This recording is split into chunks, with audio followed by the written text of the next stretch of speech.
Hi, it's Phil here again. Once again, we started doing the seminar on the internet, died. Hopefully, it's going to be fine now.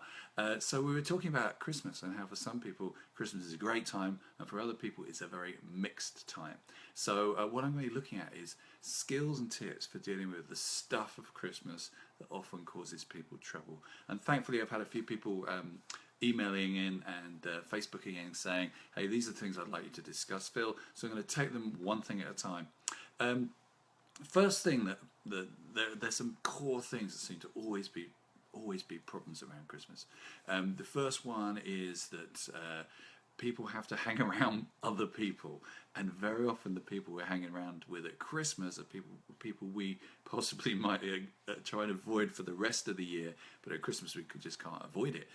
So they tend to be family members, possibly friends and relatives. How do we deal with those people? So most of the year we can just kind of park it, but at Christmas is often a full-on intensity, so we're going to be looking at that, how to deal with other people. How to deal with them compassionately, and how to make sure that even if they're not the kind of people you would normally hang out with, you can make sure that your Christmas is okay, even if they wouldn't normally be your favourite people or guests. Hi to Debbie and Cara who've just joined. Great to see you guys. Also going to look at how do you stay present? How do you be calm? Particularly when there's lots of stuff that need to be done. And Steph particularly asked a question about this. You know, how do you be calm? How do you sleep when there's a frantic pressure to do all sorts of stuff? And we're going to be matching that with how to deal with the shoulds of Christmas. I should do this. I should do that. Hi, Kirsten. Good to see you too. And how do we deal with guilt?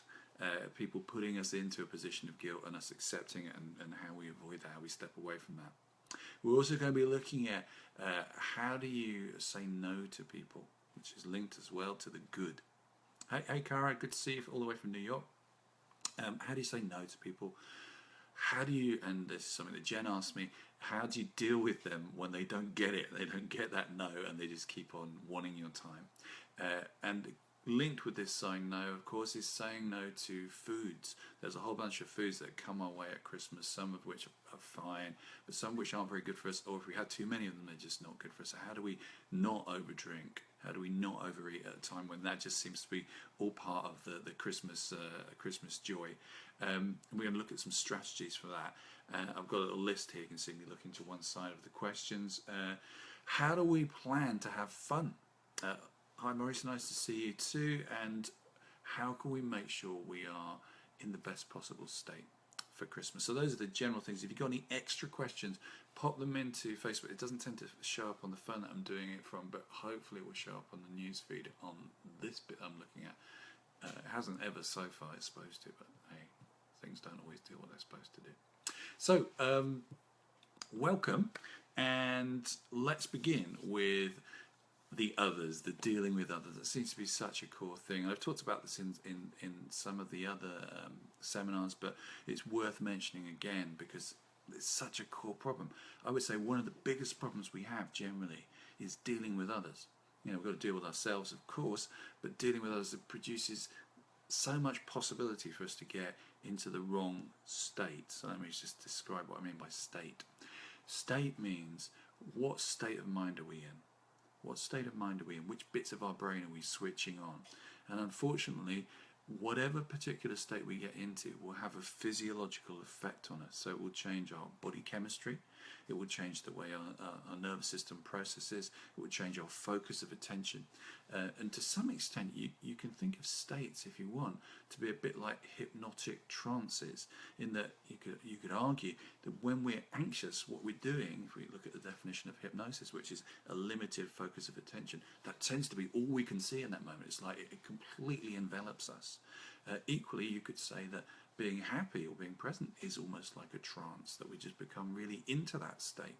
And the problem is that we get into these states, these neurological activations, all of a sudden we suddenly find ourselves disappearing down a black hole of a particular emotional feeling or cognitive experience. So some of the common ones that are not great for us at Christmas are feeling massively overwhelmed. Being overwhelmed is a state where it just seems like there's just so much to do, and how are we ever going to do it? It takes our energy, it saps our strength, and often stops us from being able to really focus on what's going on. We've got a question here from Tilly. Finally, questions are showing up. This is brilliant. How can you stop going into feeling or doing? She's using the lightning process language there. Doing overwhelmed during the festive period. Great question. This is part of it. The dealing with other people is one of the core ways of getting overwhelmed, but there are many other ways which we'll be covering in a minute. So how do we deal with other people's? How do we change our state? Because one of the things I say is, the biggest problem we have as humans is we are often in the wrong state for the job that we're trying to do. So for instance, if we're got a lot of jobs on, then approaching it like going, oh my God, I've got so much to do, is probably the worst option we can choose. And what in fact you need to do is exactly the opposite. You need to get into the state of working out what is the first thing. So anytime you feel overwhelmed, Tilly and anyone else watching, the first thing you should do is ask yourself, okay, what is the first thing that needs my attention? There's an interesting thing with overwhelmed. If you were able to look in somebody's brain when they're getting overwhelmed, what they do is have like a series of, these little cards, these will do, a series of bits of information they need to focus on. And what they do is they look at one and then they think, well, what about this one? What about this one? And suddenly their brain gets overloaded because we can only focus on 7 pieces of information at one time.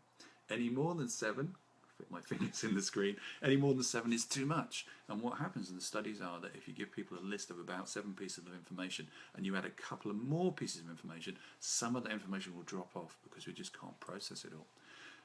So help your brain out. First thing, as I often say, is slow your internal voice down, because that has an effect directly on your nervous system and your breathing. Slow everything down, including this storm of information. Slow it in your mind, just slow everything down. We're so used to slow motion on TVs and stuff that we could slow it down. And when we slow it down, we can just look at one thing. We can park the others, and we can ask ourselves, okay, which one is the one I need to focus on? Choose one, put everything else to one side, and just look at this single piece of information. As you start to focus on that, you need to approach it, of course, in a calm way. And this can be, you can get overwhelmed with loads of stuff, but you can also get overwhelmed by people. If there's more than one person, particularly if there's more than one person demanding your attention or being difficult, then that adds overwhelmed to the trouble of other people. So let's move back to, how do we deal with other people? Point number 1, always check what state you're in around them. Chances are, when you're not feeling good, you'll be triggered into some crappy state. Most common ones are anxious, feeling that people are trying to manipulate you, people are irritating you. But as I said in another video, which is worth checking out about triggers, interestingly, people can't trigger you. They don't have that power. What happens is you trigger, or as we would say, you are doing triggering. It's you that's triggering yourself, and that's great news, because it means they are not the cause of how you're feeling. They certainly help, for sure, we know that, but their behaviours are separate from your response. And we often, as we've often tried to change their behaviours, we can't. So what we're left with is, how do we change our response? How do we do something different? How do we respond differently? So the first thing to do, once you notice you're in a wrong state and it feels like they've caused it, although really it's you, you're not to blame for it, but it is your state. Notice the state and then start to shift it. The easiest way to do this is to start to look at your voice, to listen to your voice inside your head or even outside. If it's fast and furious, like I'm talking now, you're likely to be stressed or possibly cross or frustrated. If your voice is flat, like you've just been knocked over by a bus, your voice will sound like this. And your posture will follow as well. So when we're flat, we feel like this. When we're stressed, we're like this. So notice where you are. It's usually one of those two things. If you're stressed, immediately just start to slow your voice down. And by doing that, as you can hear as I talk, just slowing that down starts to make things more calm. If on the opposite is you're flat, start to make your voice more light. And just by doing that, it will trigger your brain to realize there is an option here. There's a different state that you could be in. So people that are difficult, if you're around them, you need to be managing your state. There's a number of key things. which I think are really easy and really simple to do. The first thing is called the magic halibut. So if you have someone who's really irritating, or you find yourself getting irritated around them, you'll know there are certain things they start talking about that always produce a state in you. Yeah. Instead, what I'd like you to do, when they start to do it, I'd like you to imagine sitting on their head is one of those flat fish, like a halibut. Okay? And they don't know it's on their head because it's imaginary. But in your mind, you see it on their head. And every time they start that conversation that normally produces this crappy feeling in you, imagine the halibut just wriggles a little bit and winks at you. As that happens, what you'll find is something magic will occur, which is you will start to regain your sense of humour. And as I've said many times before in these seminars, your sense of humour is one of your biggest assets. And anytime you've lost it, you're in trouble, you're in the wrong state. If you can regain it and reconnect with it and bring some lightness and some lightheartedness, Belinda, you know what I'm talking about, some lightheartedness to the situation, then everything becomes easier. So you need to manage that. You need to work out, am I what we would call in the pit when you're in a crappy state that makes life more difficult? Or are you bringing some lightness to a situation that needs it? And that is something that you can recognize that you could be responsible for. If you can bring lightness, then you will change the course of what happens. It's a big ask, but at the end of the day, they're not going to be doing it. So the only person who's kind of responsible for doing it has to be you. So think about the magic halibut sitting on their head, wriggling every time they say something silly, and winking at you. Next thing to do is ask yourself, is this important enough for me to ruin my health, ruin my happiness, and spoil my Christmas? Is their crappy behaviour, their difficult behaviour, significant and important enough for me to change my physiology? Because we know that when people get stressed, get frustrated, get in the wrong state, there are massive changes neurologically and physiologically in their body. Do you want that? Is it worth it? So check that out. Now, of course, we've all had this experience where certain people seem to take us down a particular route. But remember, we always have a choice. It may take us a little bit of wisdom to exercise that choice, because it's not always easy, you know, when people are doing that stuff that historically triggers us. But at the same time, the only person that's going to change this has got to be you. So what I'd like to do then is to move on to a core thing that I think is useful in all these things, which is bringing compassion back into this season. We can get so wrapped up in people's stuff, what we've got to do, how difficult it is.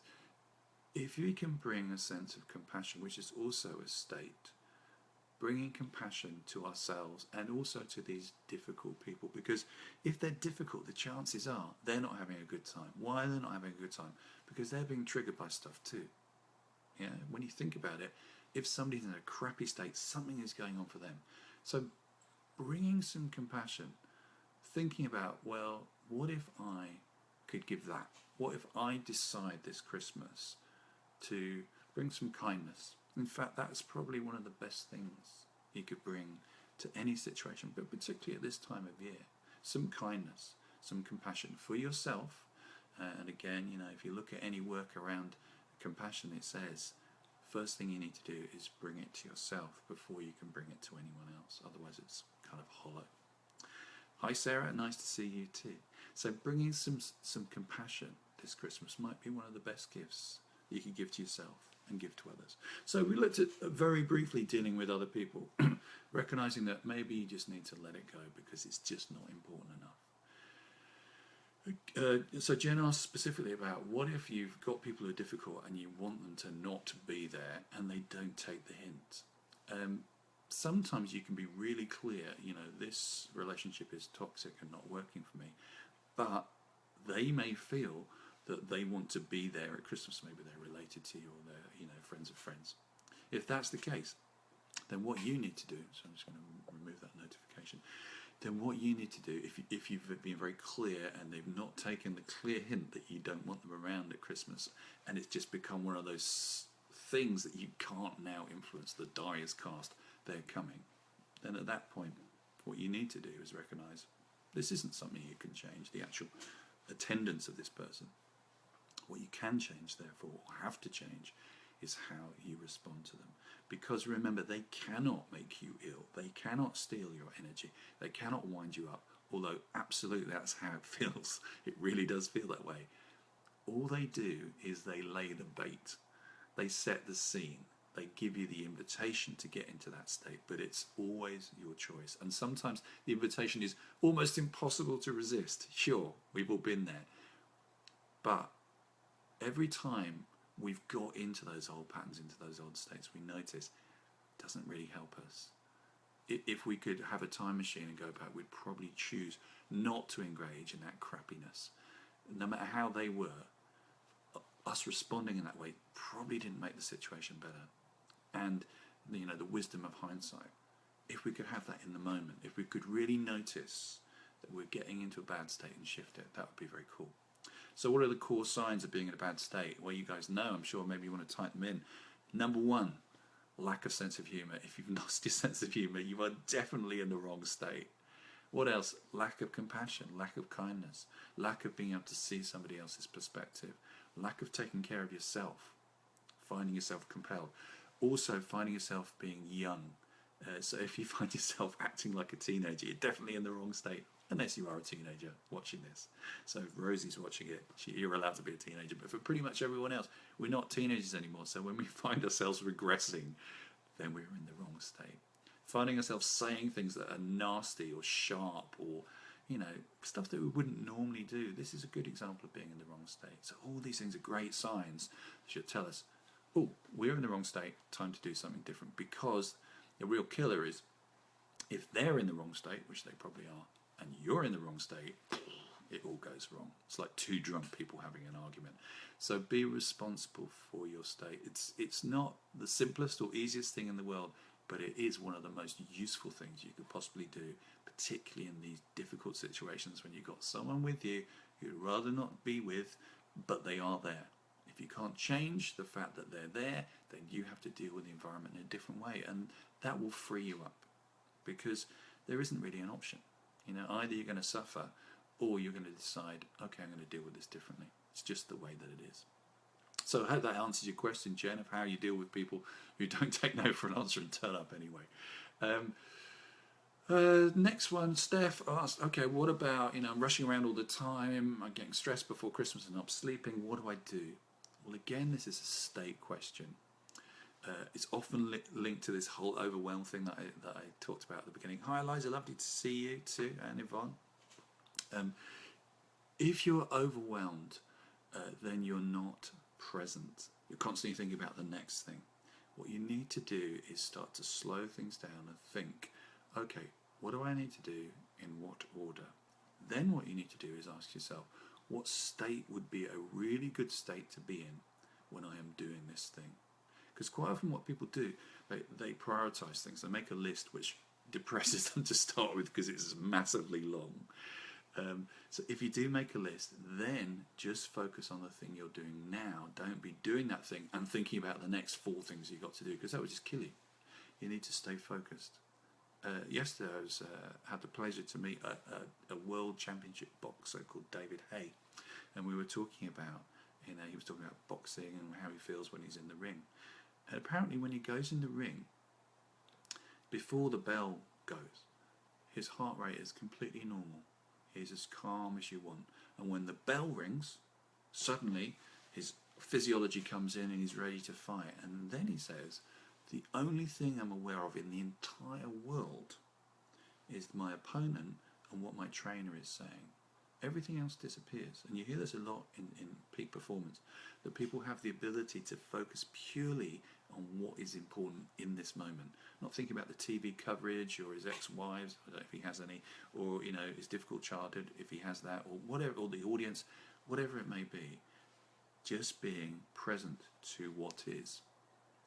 And there's an interesting distinction. Quite often people talk about being present. One of the interesting distinctions to ask yourself is, how would I like to be present? What would I like to be focusing on in this moment? What are the things that are useful for me? So if you're busy preparing food, to enjoy the preparation of food, not to kind of do it in the wrong state. Oh my God, this is so annoying, how quickly before this is finished I can go on to the next tedious task. That is probably the least useful way that you can do it. If you're going to be doing it, then think about what would be the best state. Now, lots of things that can change our states. Our heads is the easiest way, but we can do stuff like put good music on, put a candle on with nice aromas, do it in the room that we like to, stand by the Christmas tree, put the lights on. Anything that will change your state will make life lots easier. But the main thing at Christmas is finding ourselves getting stressed, getting anxious, getting overwhelmed. And the solution is to break things down to simple chunks, to focus on that chunk, that first bit that we need to do, and to be calm and happy whilst we do it. Now, if you guys have done the lightning process or any of my other courses, you'll know a lot about this, but if you haven't done that, how do we change our state? Well, the easiest way to change your state is to notice when you're in the wrong state. That's the first thing. And the second thing is to ask yourself, okay, what state would I like to be in? And the best way to get into that state is simply to recall a time when you felt that way, to take yourself back to that feeling. Now, in fact, people who like Christmases, they do this all the time. Christmas tree comes out and they're like a little child again, but an excited child who had a good experience of Christmas. They hear the song of Mariah Carey on the radio and they remember what it's like to run in the snow. They're constantly taking themselves into an experience of how joyful and excited it is to be around this whole Christmas experience. And there's a real difference if you're, again, to look inside people's heads. The people who are stressed at Christmas are not thinking that. The people who are having a great time at Christmas are thinking those kind of feelings. They can still get on with the work of Christmas, building Christmas, but they do it from a completely different state. So if you've got to be building Christmas, you've got to be, taking care of stuff, again, ask yourself, what would be the best way to do this? If I've got to be doing it anyway, what is going to be the most useful state for me? The other thing I'd recommend is that you plan for fun. So think to yourself, okay, what things do I like doing? What makes me happy at Christmas? And make sure those are scheduled in as much as anybody else. And this is a core part of compassion for yourself. Quite often people at Christmas will be sorting everybody else out, making sure everyone else has a good time. What about you? And classically you find this in mums, that mums have spent so long looking after everyone, they forget to look at themselves. And it's really, really important to do that. Remember what we said on other these seminars, happiness is directly linked to your health. And there's some studies, some brilliant studies by Dinah and Chan from 2011, where they found out using a ratified, well-validated form called the subjective well-being form, that they found that people who were happier lived longer by 10 years. That's the same as the cost of smoking. If you smoke, it's supposed to take about 10 years off your life. So as I always say, never be a grumpy smoker. But in this case, be happy.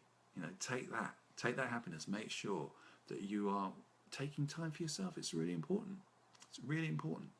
And if you find yourself not finding yourself important enough, then you've got some work to do in 2017, because it's really, really significant. Hey Jason, good to see you.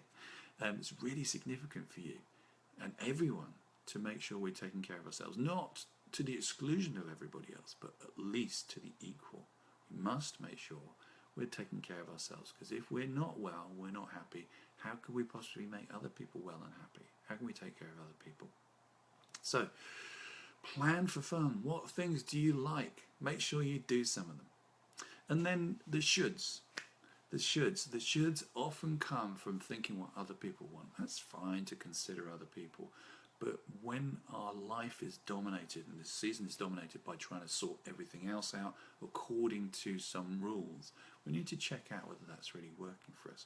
With shoulds, a good question to ask is, you should do this. Good question to ask is, according to who? Who says this? And it could be, this is what our grandparents did. Well, there's lots of other things like, burn fossil fuels. Is that good? Do we have to follow what they do? Everything they did is that right? Start to question and challenge kindly some of these traditions, these rituals, and ask yourself, is that working? Now, sometimes, of course, at Christmas we have to do things, should do things that we maybe don't want to do because it's nice for people, hang out with relatives who appreciate it. But there are other things that maybe we don't need to do that we just got stuck into. So if you notice a should, ask yourself, right, do I really need to do this? Is this important? Is this valuable? And also, if you do decide to do it, then don't do it as a should. If you do it as a should, you do it grumpily. Okay, well, here we go again. Instead, decide, if this is what we are doing, this is what I've decided to do, then let go of any of your stuff around it and decide, how can I really embrace this? Because if you're going to be doing it anyway, make sure you're in the best possible state to do it. And then I think the final thing we'll talk about is overeating and over drinking. So a classic thing that happens at Christmas, of course, there's a huge amount of food, often a huge amount of alcohol and stuff around. Some people use it in order to just get through the period, which is not really the best solution, because of course then come New Year you realise you've got more weight to lose and you're feeling rubbish as a result of what you've done. So simple thing is to notice what it is traditionally that you overindulge in. And if it doesn't feel right for you, then ask yourself this question. A couple of really important questions here. The first thing, when you're about to eat something that you know is one of those cheeky foods that tends to end up in you somehow, magically, then ask yourself, before you eat it, just before you eat it, ask yourself, how will I feel after I've eaten this? There's this thing called the slender eating strategy, which is analysing people who seem to eat in a healthy way compared to people who don't. And the main difference is, before they eat it, the people who are more measured in their eating think, how will I feel after I eat this? The people who overeat don't think that. They just go, they eat it, and then they go, oh, why do I feel shit? And then the reason is because they didn't think about what the consequences would be after they've done it. The same with drinking. Anybody who's ever drunk too much, I put my hand up to this as well, is you get to a certain point where your rationality about what the consequences are going to be to this amount of drinking disappear. And then the next day you go, oh God, I wish I'd stopped after the 17th vodka. Yeah? But at that moment you don't do it. So asking yourself, getting used to asking yourself, how will I feel? What are the consequences to this? If you can remember to do that, they will allow you to make a much, much better series of choices about this. There's also some stuff on YouTube about how to not overeat chocolate and sweet foods and crisps. If you're interested, you can check that out. So, how will this feel? And reminding yourself of choice. You always, always have a choice, but you need to remind yourself that you do. So to finish this, what I'd like you to do is I'd like you to think about, hey Kate, lovely to speak to you or see you. I've got an email from you today. Great, congratulations on your job. What I'd like you to do as we finish is I'd like you to think about a time in your life where you were really brilliant at making choices. So it could be, just going to a restaurant and choosing what you really want. Or it could be in your life where you had some big decisions to make and you kind of checked inside and you went, you know what, this is the one for me. So just take a moment to reconnect with what it feels like to know that when you are in that place of choice, you can start to see things clearly. Another good thing to do as you get into the sense of choice is to imagine that you're stepping back, like I'm doing now, and looking at it from a distance, giving yourself that sense of perspective. And with that perspective, it allows you to kind of go, oh, you know what? I could do that, but this one makes more sense for me. So feel what it feels like to really get in touch with that feeling of choice, where you're able to look at things clearly and kind of go, I could do that, but actually this is the one I'm going to do. As you connect with that, neurologically, as those of you who are my friends on Facebook will know, you trigger nerve pathways. You trigger neuroplastic change, which means the more you use a particular pathway, much like exercising a muscle, the more you use a pathway, the stronger it becomes. So if you get more and more used to connecting with choice, either by making choices or just thinking about choice, it will wire up that part of your brain that knows about choice. There's also some really interesting stuff around choice. There are certain things that we just would not do. for many of you guys watching here, if somebody goes, hey, do you want some heroin? It's really good quality heroin. You go, no thanks. You know, you're very clear about making a choice about that. Or, you know, if somebody says, oh, I've got some, you know, some beer I made, you know, in the shed from a puddle, you go, nah, not really interested. There are all sorts of things we'll make choice about. Or when we go to the petrol pump, you know, if you know that your car is diesel, there's 3 nozzles you could choose. Remembering that your car is diesel, you choose the diesel one. There's lots of things we make choices about. There's lots of websites we don't go onto because we don't want to. Hi Anne-Marie, good to see you too. And Wendy, there's loads of things that we make choices about. When you think about it, we make choices all the time. Certain things you go, oh, I don't like that phone. I always want an iPhone, or I always want a Samsung, or I always want something. Or these kind of computers, or, you know, there's so many things. For many of you, some people love sports, and some people hate sports. So sports are on the TV, they won't watch it. Some people hate soap operas. So they go, hey, it's Coronation Street. It's like, you know, we make choices all the time. So when you think about how easy it is to make choices, why don't we do that more often? What would it be like, hi Anne, if you make choices with that confidence that you make? So think right now, think about something that you're really clear about, that you kind of go, no, I don't like that. Say, think about soap operas, think about sports on TV, think about politics shows. There'll be something for everybody. They go, I'm just not interested. I'd just rather, you know, do something else. Feel what it feels like. Thanks, Wendy. Feel what it feels like. Wendy says, I'm talking sense as usual. Many people would disagree. There you go. Feel what it feels like to connect up with that sense of, yeah, that is an option, but I'm not taking it because it's just of no interest for me. What if you could get in touch with that state when somebody says, do you want another chocolate, or, you know, have another pint of beer, you know, or whatever the thing may be? What if you could just have that real sense of, no thanks, yeah? And then be able to switch it on and off, because this is a really cool thing. Choice is about, it's not about denying yourself stuff. It's about being in a place of being able to consider, oh, in this moment, yeah, I will have that cake. And then in this moment, no, I won't. If you can really get into that sense of choice, then all options become available, but you become clear about what works for you. And then finally, what I'd like you to do, as long as you're not driving or operating dangerous machinery, I'm just going to do a final thing about how to relax and how to envision a brilliant Christmas. So if it works for you and it's safe for you to close your eyes, do that. If it's not safe to do that at this moment, do this another point.